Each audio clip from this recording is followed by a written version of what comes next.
안녕하십니까. 조재팔입니다. 경매 투자에서 중요한 게 뭐가 있을까요? 권리 분석, 중요하죠. 자금력. 자금이 있어야 경매를 하겠죠. 또, 과감하게 지를 줄 아는 배짱, 여러 가지가 있습니다. 그러나 그 중에서 제일 중요한 건 기다릴 줄 아는 존버 정신입니다. 존버 정신.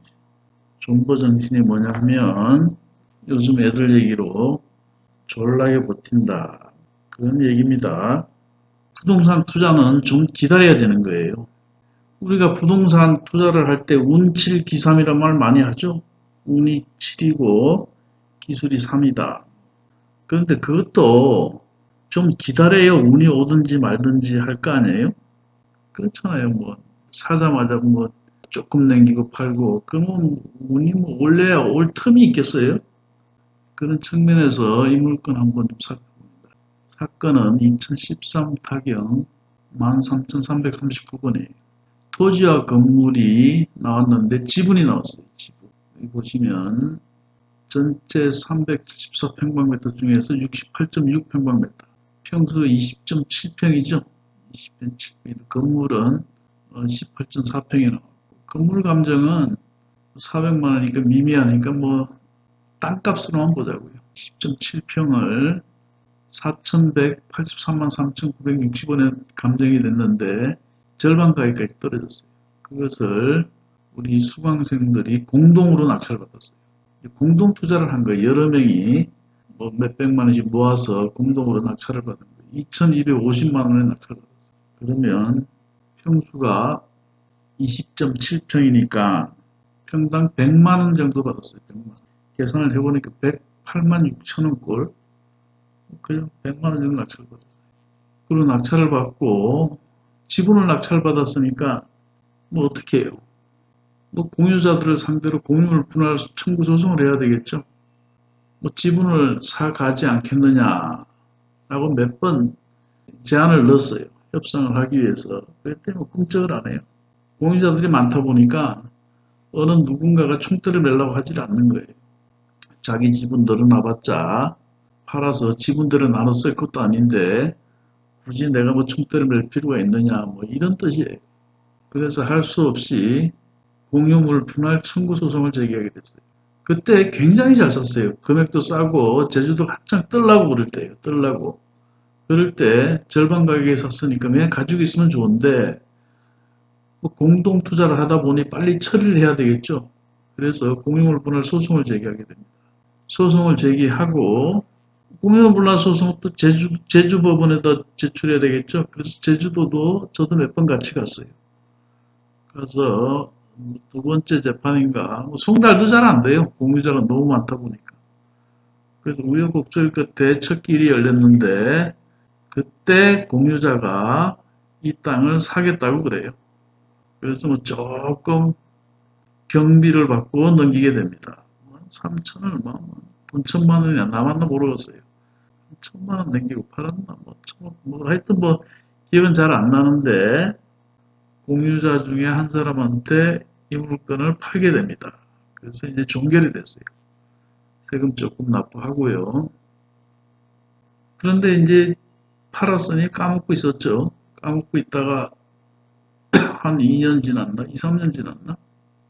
이 물건이 다시 경매에 나오게 됩니다. 요 지분이 아니고 다른 사람 지분이 경매에 나오게 돼요. 그 당시 20.7평이 경매에 나왔죠. 건물은 18평이고 같은 세알이 1421-2번 같은 물건이에요.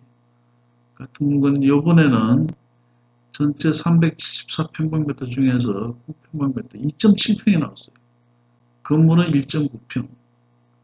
아까 그 물건이 20.7평이고 이게 2.7평이니까 한 얼마야? 9분의 1 되나요?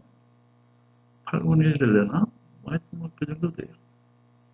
그런데 감정 금액이 6평당 600만 원 됐어요. 600만.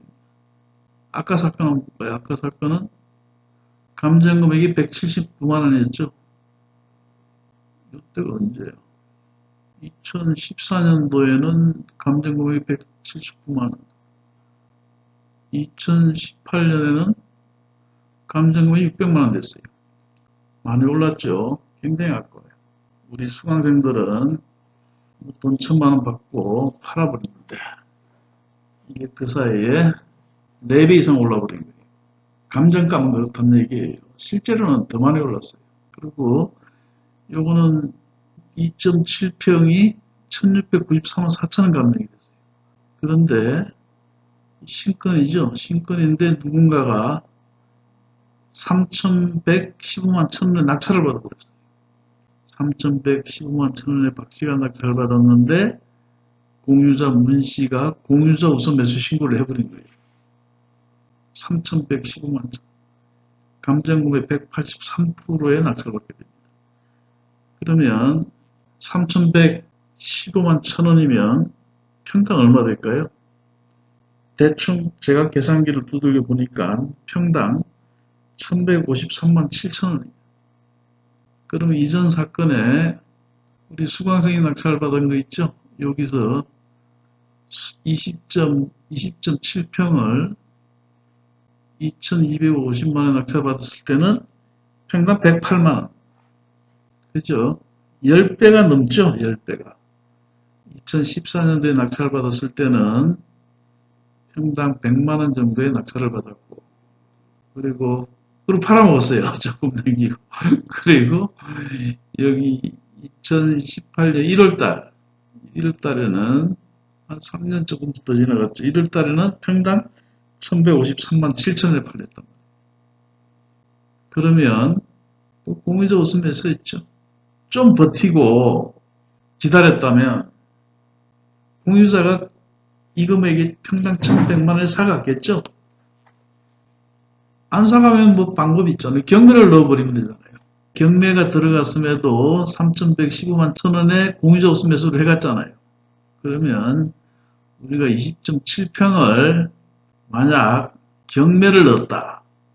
그러면 감정가는 대략 4배가 올랐었죠. 4배.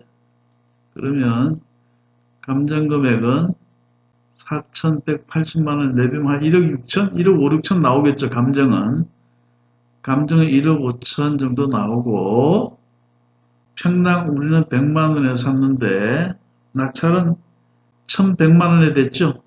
우리는 평당 여기서는 평당 100여만원에 샀고 2018년에는 평당 1100만원에 팔렸잖아요.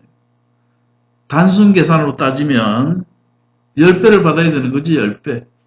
그러면 다시 뒤로 와서 2250만원에 낙찰받은 수강생들은 약 2014니까 15, 16, 17 3년쯤 돼요. 3년 한 3, 4개월 돼요.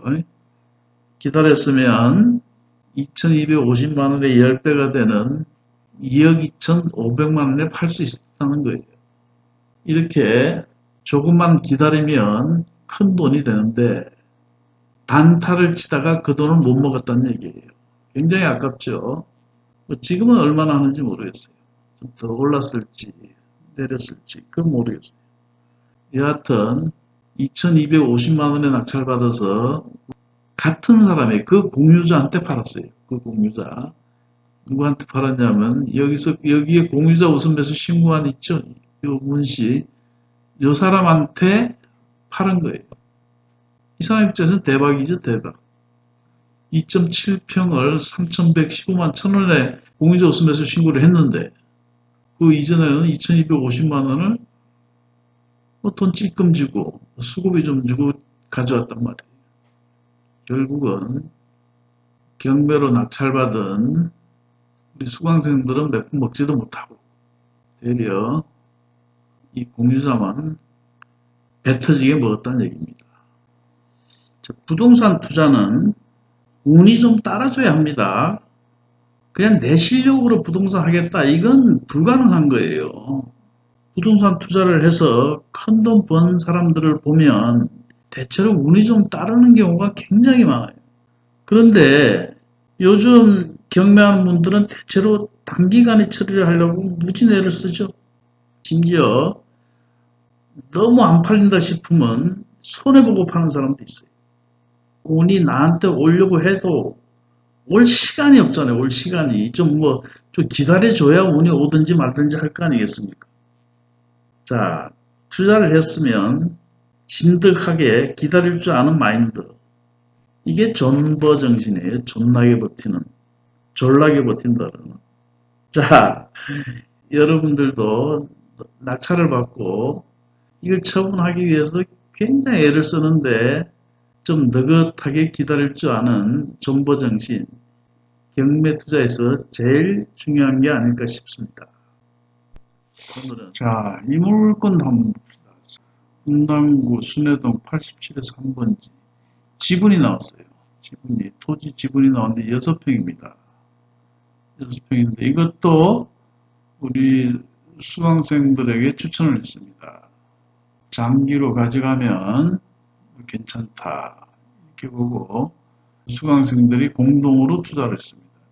9,518만 4천원짜리 감정은 9,508만 4천원 돼 있고 3,100만원까지 떨어졌어요. 이거를 단독으로 3,678만원에 낙찰받게 됩니다. 평당 600만원에 낙찰됐죠. 이 물건은 지분권자가 굉장히 많아요. 그래서 이거는 장기적으로 투자를 해야 된다. 공유자들이 20몇 명이 공유자들이 한 20명이 넘어요. 그러니 굳이 소수 지분으로 여러 명을 상대하지 말고 기다려라. 그러면 언젠가 누군가가 지분이 많은 사람이 공유를 분할 소송을 하면 그때 배당을 받으면 된다. 이렇게 해서 추천을 했습니다. 공동으로 투자했는데 공동 투자의 이제 단점이 그거예요. 빨리 정리하고 싶죠? 몇 년을 기다릴 수가 없잖아요. 그렇다 보니 경매로 처분을 하게 됩니다. 수강생들끼리 채권 채무를 만들어서 경매를 넣게 됩니다. 그렇게 해서 약간 손해를 보고 낙찰이 됐어요. 한 3천만 원 정도의 낙찰이 됐을 거예요. 3천만 원에 팔렸으니까 678만 원 손해를 봤죠. 그리고 몇 년이 흘렀어요. 몇 년을 흘러서 전체가 경매에 들어갑니다. 전체가 2015 타경 50691. 요 김씨 채권자가 김땡땡이죠. 이분은 내가 굉장히 잘합니다. 이분하고는 약 90년대 초반부터 한 10년을 같이 경매를 했어요. 이분이 경매로 1,000억을 벌었답니다. 제가 1,000억을 보진 않았는데 보유하고 있는 부동산이 1,000억 이상 갑니다. 이제 이분 자제분 결혼할 때 주례하시는 분이 그런 말을 했어요. 1,000억대의 재산가라고 그렇게 소개를 했으니 뻥은 아니겠죠. 연세는 지금 여든이 훨씬 넘었어요. 자, 이분이 변호사를 선임해서 공유자 20몇 명이 여기 있어요. 공유자가 몇 명이 안 나와 있나? 이렇게 보면 나오겠죠. 공유자가 여기 인수가 나오죠. 쭉 맨 뒤에 보시면 공유자가 하나, 둘, 셋, 넷, 다섯, 여섯, 일곱, 여덟, 아유, 더 이상 못 쉬겠다. 하여튼 수명이 넘어요, 공유자가. 그 사람들한테 죄다 송달을 다 했어요. 심지어 공유자 중에는 돌아가신 분도 있어요. 그래서 대의 등기를 내기도 했어요. 상속 등기를 대의에서 내고 그렇게 해서 전부 송달을 하고 경매에 집어넣었어요. 순회동 87에서 3 이번엔 전체 들어갔죠. 여기 보시면 청구 이건 잘못된 겁니다. 잘못된 거고. 자, 여기 형식적 경매로 써있죠. 형식적 경매. 지분권자가 전체를 경매에 넣어서 지분 비율대로 돈으로 나눠 가지는 거예요. 그런데 45억 5,663만 4천원 감정이 되었는데 35억 1,010만원에 낙찰이 됐어요. 평당 1,663만원이에요. 평당 1,663만원.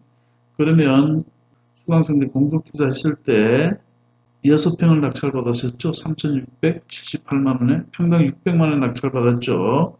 자, 평당 1,663만원에 지금 낙찰이 됐으니까 여기다가 곱해봅니다. 1,663만원 곱하기 6평 하면 9,978만원 대략 1억 원을 배당받게 되죠. 자, 이 물건 역시 3,678만원 낙찰받고 좀 기다리면 이렇게 해결이 된다는 거예요. 3,678만 원 사서 1억 원이면 괜찮은 거 아닙니까? 그런데 수강생들은 손해를 보고 팔았잖아요. 기다리지 못하면 이렇게 된다는 거예요. 이건 뭐 운도 아니고 그냥 기다리면 언젠가는 처리가 된다 이겁니다. 그러면 세월이 흐르면 땅값은 오르죠. 아니 재건축 재개발 수천 명도 동의를 받는데 공의자 뭐 스물 몇 명 이거 뭐 해결하지 못하겠어요. 언젠가는 해결된단 말이에요. 그렇죠? 자, 이제 정리를 한번 해봅시다. 부동산 투자는 좀 시간이 지나야 돼요. 또 내가 공유물 분할 소송을 하지 않더라도 누군가는 또 공유물 분할 소송을 이렇게 하잖아요. 아까 제주도 건은 또 공유자 우선 매수를 해서 가져가기도 하고. 그런데 요즘 경매하는 분들은 대체로 단기간에 처리를 하려고 무지 내렸습니다. 심지어 너무 안 팔린다 싶으면 이렇게 손해보고 파는 사람도 있고요. 끝까지 버틴 사람은 제값 다 받았죠. 투자는 그렇게 하는 겁니다. 좀 기다려야 되는 거 아니에요? 기다려야지 뭐 호재가 생겨서 가격이 오르기도 하고 이렇게 고맙게도 다른 공유자가 공유물 분할 소송을 해서 뭐 배당을 받아가기도 하고 여러분들도 투자를 했으면 진득하게 기다릴 줄 아는 마인드, 존버정신으로 무장을 하는 게 성공 투자는 지름길이 아닐까 싶습니다. 자, 오늘은 여기까지입니다.